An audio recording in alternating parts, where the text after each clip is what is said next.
السلام علیکم. ہمارا پروگرام جی ہاں تہذیب ٹی وی کا پروگرام کلاس روم، جیسے کہ آپ بیک گراؤنڈ پہ ملاحظہ فرما رہے ہوں گے کہ یہ کلاس کا پس منظر ہے، اور اسے کلاس کے پس منظر کے ساتھ ہم آپ سے مخاطب ہیں. اور اس پروگرام کا بنیادی مقصد یہ ہے کہ ہم اپنے پروگرام میں مختلف موضوعات پر تدریسی جو موضوعات ہیں، یعنی جو درسی کتابوں میں شامل ہیں، ان درسی کتابوں کے موضوعات کو اس پروگرام میں طلبہ طالبات کی آسانی کے لیے ان پر گفتگو کریں، انہیں شامل کریں، اور خاص طور سے یہ بتائیں کہ آپ جو کچھ پڑھ رہے ہیں امتحانات میں اس کا کیا کردار ہے اور امتحانات میں اسے کس طریقے سے نبھایا جا سکتا ہے. تو آج ہم نے جو انتخاب کیا ہے وہ ہے انٹرمیڈیٹ بورڈ کراچی کی سال دوم کی نئی اردو کی کتاب. اس نئی اردو کی کتاب سے متعلق بہت سارے یعنی ذہنوں میں، اذہان میں یہ پیدا ہوا کہ جی نئی کتاب، اسے سمجھنا، اسے جو ہے اس پہ کام کرنا بڑا مشکل ہے. تو ایسا نہیں ہے کہ ایک نئی کتاب جو ہے وہ نئی کتاب یقیناً نئی جہت کے ساتھ آتی ہے. اس کتاب میں اسی طریقے سے مضامین بھی شامل ہیں، غزلیں بھی شامل ہیں، نظمیں بھی شامل ہیں. اس کے ساتھ ساتھ کچھ اصناف کو اس میں پہلی مرتبہ شامل کیا گیا ہے. مثال کے طور پر اس میں ہائیکو شامل کی گئی ہے جو ایک جاپانی صنف ہے. اس کے علاوہ آزاد نظم کو بھی اس میں شامل کیا گیا ہے. تو یہ نئی اصناف شامل کی گئی ہیں اور ان سے طلبہ و طالبات کو واقف کرانا لازم سمجھا جاتا ہے. اور چونکہ اس وقت آزاد نظمیں بھی لکھی جا رہی ہیں اور ہائیکو بہت زیادہ لکھی جا رہی ہے، جاپانی صنف ہے لیکن پاکستان میں بہت لکھی جا رہی ہے، لہذا ان اصناف کا بھی متعارف کرانا ضروری تھا تاکہ طلبہ طالبات میں سے اگر کوئی صلاحیت رکھتا ہے ان نظموں کو لکھنے کی اور سمجھتا ہے کہ وہ ان نظمیں لکھ سکتا ہے تو اس پہ طبع آزمائی کرے. یہ جو نئی کتاب آئی ہے اس میں جو بھی مضامین شامل ہیں، پہلی ہدایت تو میں آپ کو یہ دوں گا کہ میں عزیر احمد مدنی، میں شاید میں نے تعارف نہیں کرایا تو میں بتا دوں، میں ایسوسیٹ پروفیسر ہوں اور پرنسپل ہوں government national college evening Karachi کا. تو میں آپ کو یہ بتاتا چلوں کہ کتاب، جب آپ کسی بھی نئی کتاب کی طرف بڑھتے ہیں تو سب سے پہلے جس چیز کی ضرورت ہے وہ یہ ہے کہ آپ اس کے تمام تر موضوعات اور اس کے لکھنے والے تمام تر نظمیں اور ان کے شاعر، یہ تمام تفصیل آپ یاد کر لیں. اس کے بعد آپ یہ یاد کر لیں کہ کون سا مضمون کس تصنیف سے اخذ کیا گیا ہے، ماخوذ ہے یا کہاں سے لیا گیا ہے، یا کون سی نظم جو ہے وہ کس مجموعہ کلام سے لی گئی ہے، کس شاعر کی نظم ہے. یہ تمام چیزیں یاد کرنا پہلے بہت ضروری ہیں. پھر یہ کہ اگر اس میں افسانے ہیں تو ان کے جو اہم کیریکٹر ہیں ان کو یاد کر لیجئے، اہم کردار جو ہے انہیں یاد کر لیجئے، اہم واقعات کو ذہن میں رکھیے.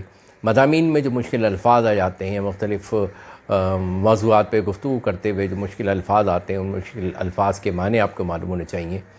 اور دوسری بات یہ ہے کہ جب آپ امتحان کی تیاری کرتے ہیں تو میں آپ کو یہ بتاؤں کہ آپ نے سال اول کا انٹرمیڈیٹ اردو کا پیپر دیا ہے، سال دوم کے پیپر میں اور سال اول کے پیپر میں کوئی زیادہ فرق نہیں ہے. صرف اور صرف جو گرامر کا حصہ ہے وہ اس میں شامل نہیں ہے. تو گرامر کا حصہ ہٹا کر باقی آسان سا پیپر آپ کے لیے موجود ہوگا، اور تمام چیزیں اسی طریقے سے جو ہے معروضی سوالات ہیں، اسی طریقے سے اقتباسات کی تشریح ہے، اسی طریقے سے جو ہے اشعار کی تشریح ہے، ویسے ہی خلاصہ ہے، ویسے ہی مرکزی خیال یا بن کی تشریح ہے، اور اسی طریقے سے آپ کے میں نثر نگار اور شاعر، ان پر تبصرے بھی شامل ہیں. اس میں جو پہلا مضمون ہے وہ ہے سیرت محمدی صلی اللہ علیہ وآلہ وسلم کی جامعت.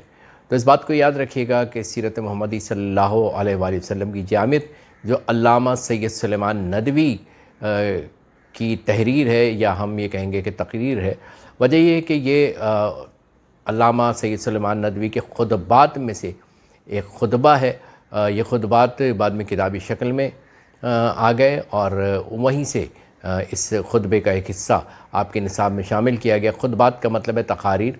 اور علامہ سید سلیمان ندوی کو مدراس، جو برصغیر کا ایک مشہور جو ایک مقام ہے، ایک مشہور شہر ہے، ایک مشہور ریاست ہم کہہ سکتے ہیں، تو وہاں ایک ہال تھا. وہاں اس ہال میں علامہ سید سلیمان ندوی کو، کہ جن کا بڑا کارنامہ یہ ہے کہ انہوں نے اپنے استاد علامہ شبلی نعمانی کی وفات کے بعد کہ جنہوں نے تقریباً 1.5 جلد سیرت النبی صلی اللہ علیہ وآلہ وسلم کی تحریر کی تھی، اسے تکمیل تک پہنچانا، تو یہ کام جو ہے وہ علامہ سید سلیمان ندوی نے انجام دیا.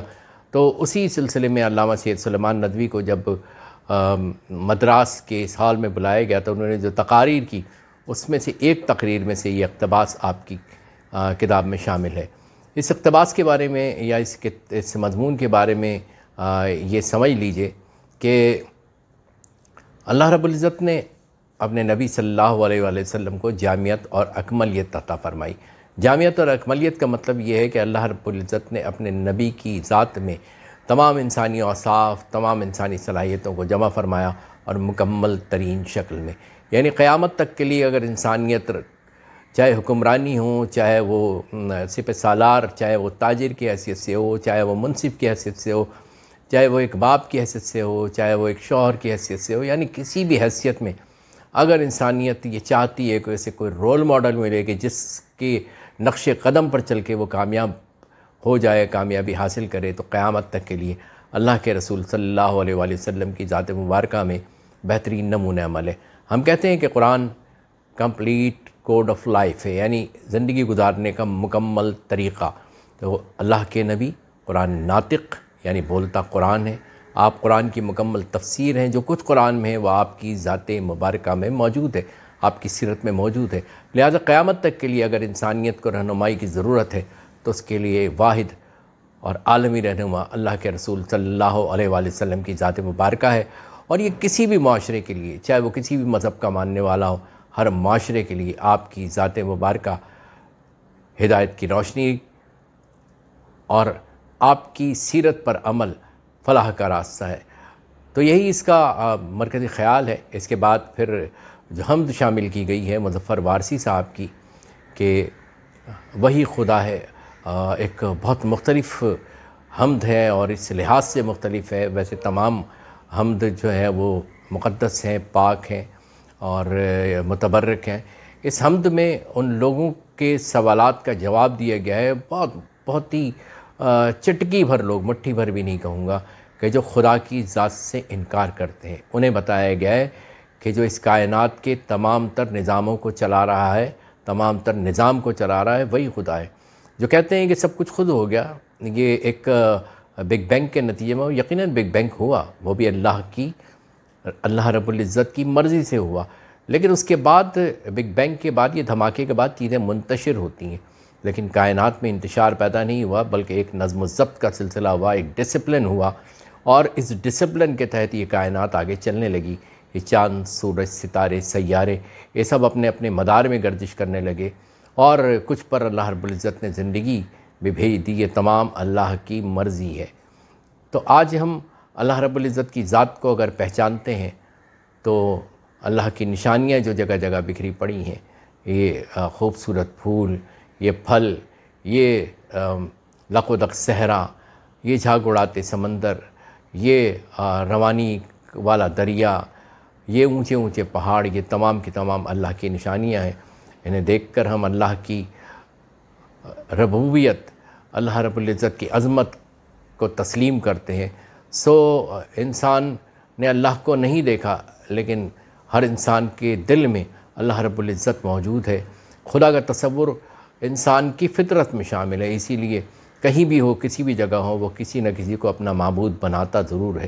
وہ کہیں پیڑوں کو سجدہ کرتا ہے، کہیں وہ سورج کو سجدہ کرتا ہے، کہیں چاند کو۔ وجہ یہ کہ اس کے دل میں موجود ہے کہ اس کا کوئی معبود ہے، تو انسان کی فطرت میں شامل ہے۔ اور جب یہ تمام نظریات نتھر کے اور صحیح جگہ پہ آتے ہیں تو اپنے خدا کو پہچانتا ہے، اپنے اللہ کو پہچانتا ہے۔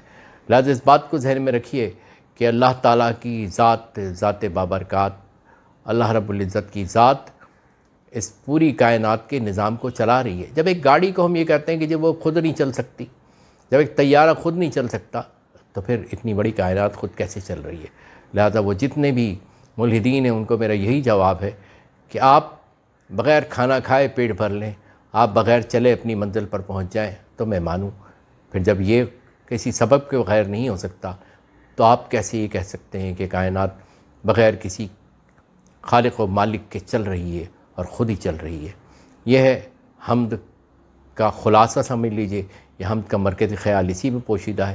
انشاءاللہ تعالیٰ آئندہ پروگرام میں مزید جو اس انٹرمیڈیٹ کی کتاب یعنی board of intermediate education Karachi کی اردو کی جو نئی کتاب ہے، اس میں شامل باقی مضامین کے متعلق ہم آئندہ گفتگو کریں گے، اور یقین ہے مجھے کہ آپ آئندہ بھی ہمارا پروگرام دیکھیں گے۔ اگر آپ آئندہ بھی دیکھنا چاہتے ہیں ہمارے پروگرام کو تو اسے سبسکرائب کیجئے، ہمارے چینل کو سبسکرائب کیجئے، اور بیل آئیکن کو اگر آپ دباتے ہیں تو یقیناً آپ کو ہمارے آئندہ تمام تر پروگراموں کی خبر بھی ملتی رہے گی۔ آپ اگر کوئی سوال کرنا چاہیں وہ بھی بھیج دیجیے، ہم اسے بھی اپنے پروگرام میں شامل کریں گے۔ اپنے میزبان پروفیسر عزیر احمد مدنی کو اجازت دیجیے۔ اللہ حافظ۔